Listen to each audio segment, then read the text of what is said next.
It might have been AEW Grand Slam, but in all honesty, this show was a grand failure. Welcome back, guys, to Fog Wrestling for your 2023 AEW Grand Slam review. There was a lot of title matches tonight. Unfortunately, though, there was a lot of botches tonight, and this show, in my opinion, from start to finish, was a disaster. We were live from the Arthur Ashe Stadium in Queens, New York. We had the commentary team of Tony Giovanni, Excalibur, Taz, and Ian Ricciaboni from Ring of Honor. And I guess he had to be on commentary because there was multiple Ring of Honor championships. Not necessarily on the line, but there was multiple Ring of Honor champions competing tonight. So that is the reason. I'm assuming that they shipped this guy in. I think he's a decent commentator, though, in fairness, but I think a four-man commentary team is too much for me. Anyway, opening match, Ring of Honor. I just don't like the four. I think you can get away with 3.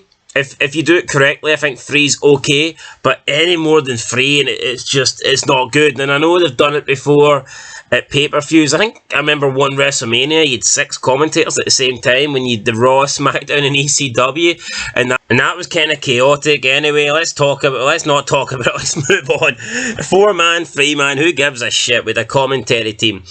Opening match, though, Ring of Honor World Heavyweight Championship and the New Japan Pro Wrestling Strong Openweight Championship. So Eddie Kingston and Claudio Castagnoli are competing here, both titles on the line. I guess it makes sense that the Ring of Honor champion is going to lose because Tony Khan doesn't really have control over what happens with the New Japan title. Now, I guess he could get permission or whatnot, but it would make sense for the Ring of Honor champion to lose, and the Ring of Honor champion did lose. Claudio lost to Eddie Kingston. Eddie Kingston is the new Ring of Honor champion, and they're portraying this belt as a world champion. They're calling Kingston a world champion. I mean, that's a bit of a fucking stretch, let's be honest. That belt ain't worth shit. That belt ain't even worth half a 24/7 title. So to call him a world champion because he beat Claudio Castagnoli, just not buying that. But Eddie Kingston now gets pushed around like he is the man. So is what it is. Backstage with Renee Young, with Christian and Luchasaurus.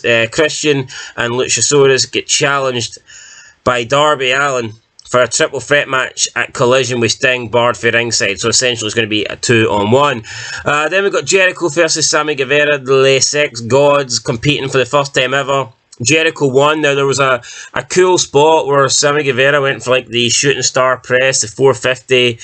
Jericho got up and hit the codebreaker in midair. Kind of reminded me a little bit of the Randy Orton, Evan Bourne RKO from the shooting star press, albeit the RKO was much better executed. It looked a lot better, but this was okay. Then after the match, we had Sammy Guevara kick Jericho down low, and he teamed up with Don Callis, and it just reminded me, it just looked like a rip-off. It looked like the exact same way that the WrestleMania 19 match between Michaels and Jericho played out. So, again, just that's what it looked like to me, and I'm assuming that's what they went for. Jericho probably thought that would be a good idea to steal shit that happened in the WWE, because why not? Can't do anything original in this company. Match number 3, AEW International Championship match. Jon Moxley versus Rey Fénix. Right, Jon Moxley got dropped on his head in this match pretty badly, to be honest. I think he got a concussion. Rey Fénix ended up winning the match. The referee counted 1-2, stopped the 3 count. He said that Moxley's shoulders were up, but trust me, Moxley's shoulders were not up. Moxley's shoulders were down flat on the mat. So the referee made a bit of a botch, but at the end of the day, I think the botch is more important for Moxley and Rey Fénix. Who cares if the referee didn't count 3? Jon Moxley could have been killed here, man. He could have been fucking paralysed, dropped right on his head. So yeah, Rey Fénix is a new champion. No one can convince me that this is the direction they want it to go.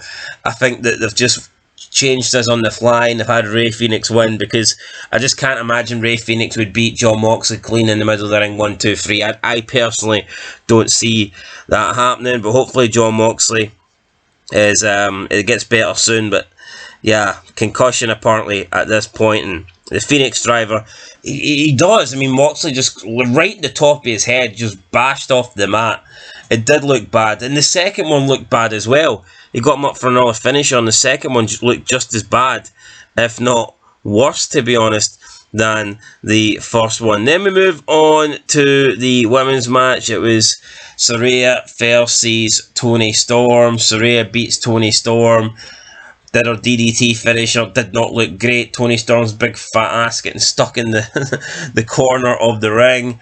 After the match, we had Ruby Riott cheer with Surya. I mean, what's the point here? The Outcasts are now down to 2 members. Surely Ruby Riott's going to turn on Paige. Paige is looking very plastic. Just not a lot to see here. Paige is looking very slow in the ring. I personally don't think Paige was ever this great wrestler. Now, I know when she was getting called up for NXT, people like marked it. People said Paige was the next best thing in the women's division and that she was this and she was that. I personally never really seen that in Paige. I never thought she was this fantastic wrestler. And honestly, after her injury and the time out, she has slowed down a hell of a lot. And I don't think she has what it takes, but fair play. At least she came back from that bad injury, and it's good that she's getting to continue her career, but she looks slow as fuck in the ring, and I don't think she deserves to be a champion, honestly. Normally, I prefer the people with the more star power and the higher profile name to be champion, but I can kind of see why people are annoyed that Surya is the champ, because if you look at, and it's a poor women's division, but she's probably one of the worst in it, and that kind of sums up her performance, that she's as bad as, you know, a lot of these women, because she moves in slow motion. It's like she's wrestling underwater. She moves incredibly slow. And then we move into the main event. It was Samoa Joe versus MJF for the AEW World Title. Samoa Joe has got the Kokida clutch on MJF. MJF sat down in the middle of the ring. Looks like he's going to pass it. Looks like he's going to lose the belt here. Adam Cole then makes a run out from the back. He jumps off the ramp and he twists his ankle. He sprains his ankle. Then he has to hop around the ring to like get to the other side of the ring. It's like, holy shit, this guy fucking botched running out. And look, I get it. I know McMahon botched that time. It can happen. That other guy with Titus O'Neil, he botched when he fell into the ring. I mean, I get that, but this kind of just sums up fucking AEW for me, especially Adam Cole. You know, a guy that has had his fair share of injuries, and now he gets injured. I mean, you could argue it's a freak incident, but this guy's had so many injuries that if you look at his little legs, he looks like he's made of fucking plastic anyway. So I just thought it was funny that he ran out and like fucking went right over and sprained his ankle trying to come out and help MJF. Then MJF managed to get up, he countered it. Samoa Joe got distracted by Cole. MJF used it looked like a shoestring or something, I don't know, his laces to choke out Samoa Joe. So then MJF wins via sleeper or a chokehold or whatever. Joe passes out. MJF and Joe shake hands. I'm not sure why Joe's shaking MJF's hand when technically he cheated to beat him. I thought Joe would have been a little bit more pissed, but no, he was willing to shake hands with MJF, I guess. So there's no hard feelings from the big Samoan, and that was it. AEW Grand Slam just ended with MJF in the middle of the ring. Hart sitting down, Adam Cole checking on him, but MJF's still the champion. So we'll see going forward.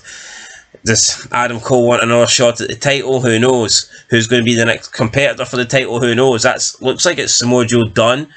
No one's really positioned right now to get a shot at the belt, so I would maybe assume that they're going to do Adam Cole again. I don't know what they're going to do, but I mean, this show wasn't great.